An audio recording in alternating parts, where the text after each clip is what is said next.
Okay? The old covenant was disannulled for the reasons I already gave you, because it couldn't forgive sins, only the new covenant could.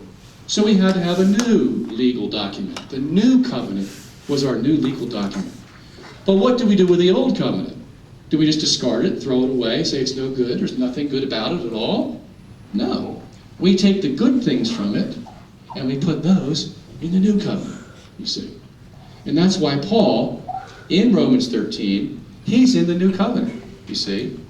And so he's taken all these Old Testament laws that were really good laws, because isn't it a good law to say, thou shalt not kill? Yeah. And thou shalt not steal? It's good law.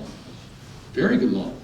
Well, let's take those good laws, even though the Old Covenant doesn't have any force anymore, it's not a legal document anymore for us, we'll take those good laws, put them in the New Covenant, and now we have a great, great constitution, so to speak, you see. Because everything that was good back then, we kept, put it in the New Covenant, and so now we have a covenant that's even better than it could have been. Because all those laws that were back in the Old Covenant, Moses didn't make them up, you know. Who made those up? God made those up. You see, so they're divine laws. So they have validity in the sense that God made them. Okay? So we're going to use them. And we're going to use them in the New Covenant. And that's why today we have the bishop or the priest preaches a sermon, and he tells us, you know, shall not commit adultery. That's what our catechism says, thou shalt not commit adultery, because they're all good laws. Okay? Now, does everybody understand the difference between using the principles of the Old Covenant as opposed to having the Old Covenant as our legal document? Okay? Make sense? All right. So, that's, and a lot of people get confused on this. They get tripped up because they don't understand the difference between the principles of something as opposed to the legality of something, you see. But that's very essential in understanding the relationship between the Old Covenant and the New Covenant. You have to understand the legal dimension and the principle dimension. Now the principle dimension is, as I said, we take the good principles from the Old Covenant, we put them in the New Covenant. As far as the legality is concerned, legally speaking, the Old Covenant's dead. It's disannulled. It's revoked. The Old Covenant is revoked. Okay? No longer exists as a legal document. Make sense? Okay. So why did our Pope say in 1981 in Mainz, Germany, the Old Covenant, the covenant that is not revoked? Actually, he said the Old Covenant. The Old Covenant that's not revoked. So now there's where the confusion comes in. Okay? Because our Pope, John Paul II, said the statement that everybody said, oh my gosh, John Paul II is teaching that the Old Covenant isn't revoked. So somehow, you know, we misread the Bible or something. Okay? And there's all these people saying, well, that means if he said the Old Covenant isn't revoked, that means the Mosaic Covenant, the Mosaic Law, the Mosaic Covenant that the Jews had is not revoked. And that means the Jews still have the Mosaic Covenant. And that means there must be two covenants today. One for the Christians, the New Covenant, and one for the Jews, the Mosaic Covenant. Okay? And that's the conclusion many people came to, presumptuously. Now I'll tell you how this actually worked itself out. In the United States Catholic Catechism for Adults, put out by the bishops of the United States, on page 131 of that catechism, it said that the Mosaic Covenant was still valid for the Jews. In the 2006 catechism. Okay? The Mosaic Covenant is still valid for the Jews. Okay? You think there's a problem with that? Yeah, there's a problem with that. All right? They saw a problem with that. Yep, they said, can't have that. It's not the Mosaic Covenant that's still valid for the Jews. And I'm going to tell you which covenant is still valid. I will tell you which covenant is not revoked for the Jews. But it's not the Mosaic Covenant. Otherwise, Hebrews couldn't say, as we read, didn't we read that? That the first covenant was disannulled. The old covenant was disannulled. And the context there, if you read the context, is talking about the Mosaic Covenant. Okay? It was disannulled. All right? So where's the confusion here? Well, the bishops took a vote in August, and they voted 243 to 14 to take out that sentence out of the catechism. And they told us at the next edition of the catechism, the USCCB catechism, will not have that sentence in there. Okay? So they recognize the error. All right?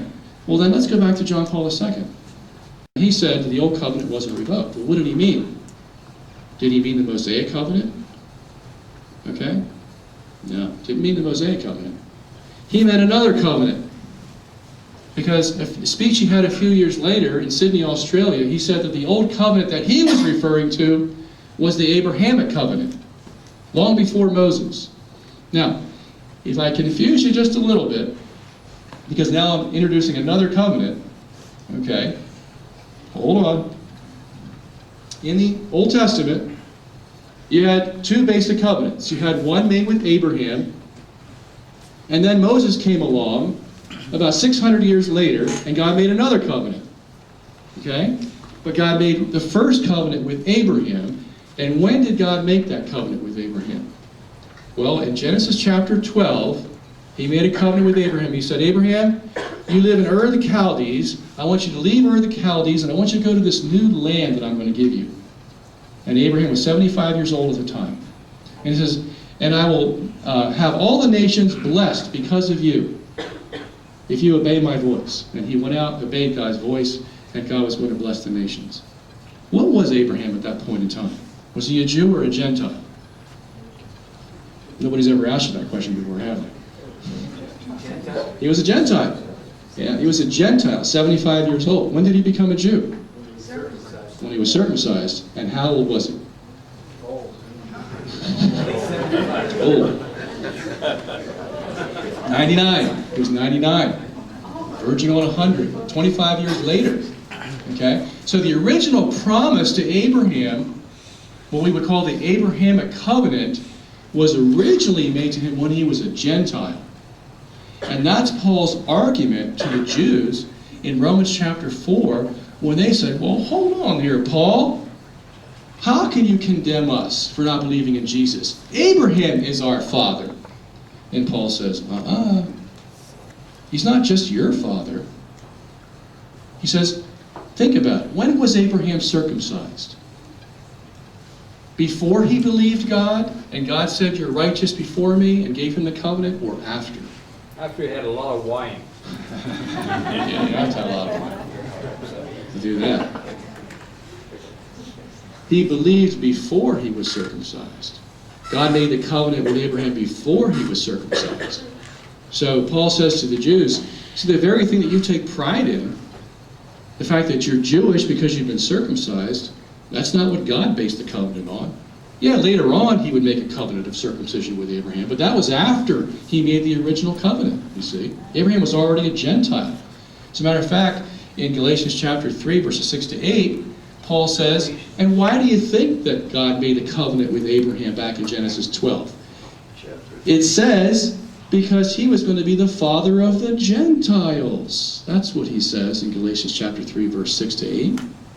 That's why he made him believe, or not made him believe, he made him leave Ur of the Chaldees and wanted his faith to leave that city back in Genesis 12, because he was the father of all the nations, you see. And in the interim, in order to effectuate this plan, in order to bring the gospel and salvation to all the nations, he had to bring Christ. And in order to bring Christ, he had to choose a special people.